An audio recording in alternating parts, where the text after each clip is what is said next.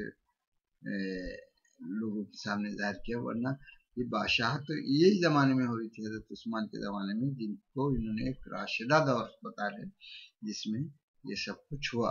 اور اس کے یہاں جو ہے ان کے دوہرے معیار ہم بتائیں گے کہ وہ کیسے مودودی صاحب جو ہے تو بدترین انسانوں کو بھی بہترین بنانے کے لیے کوشش کی ہے، اور یہ کوشش انہوں اگر ان واقعات کو ہٹا کے کرتے جیسا کہ دوسرے لوگ کرتے ہیں ویسا نہیں کرتے، ان کے جرائم سامنے بھی رکھتے ہیں اور ان کو جو تو بہترین بھی کہتے ہیں۔ یا عجیب و غریب ان کی فطرت نے ان کو ان کے خود کے احترام کو بھی کھو دیا، اور اللہ کے محترم ہستیوں کو چھوڑ کر انہوں نے ان ہستیوں کو جو انہوں نے جرائم کیے ان کو محترم بنانے کی کوشش کی۔ یہ ہم جو تھے ان کے کتاب میں سے یہ آپ کو غور کرنے کی ضرورت ہے اور سمجھنے کی ضرورت ہے کہ اگر ایسے مقدس مآب جو ہے تو سماج میں ایسے لوگوں کی عزت بڑھائے جنہوں نے ایسے بڑے بڑے جرائم کیے، مروان جیسے لوگ ہیں، اور اس کے بعد جو دوسرے کتنے یہ ہے ولید بن عقبہ ہے، ایسے لوگ جو جن کو سر پر مسلط کر دیے، اور وہ مسلط کرنا بھی جو ہے تو ایک بہت بڑی جو ہے تو فراخ دلی بتائی جا رہی ہے، اور یہ سب کچھ بیت المال کی لوٹ وغیرہ سب اس زمانے میں ہوئی جس میں انصاف ہونا چاہیے تھا، جو رسول کے فوراً بعد ہوا ہے، رسول اللہ کے بعد ہوا ہے۔ مسلمان بھی غور و فکر کرے، اور ان کے ماننے والے بھی اس بات پہ انہی کی کتاب پڑھ کر انہی کے ذریعے سے معلومات حاصل کرنے کے بعد خود فیصلہ کریں کہ حق کے ساتھ کتنی دوری ہوتی گئی اور باطل کتنا اسی زمانے میں جو ہے تو غالب ہو گیا، اور انہوں ہمیشہ بولتے ہیں کہ خیر غالب تھا۔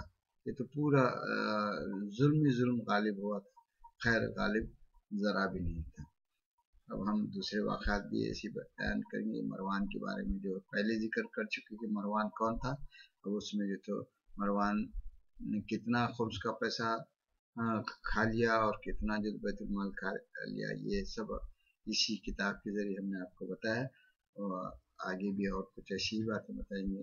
وآخر دعوانا الحمد للہ رب العالمین، اللہم صلی علی محمد وآل محمد۔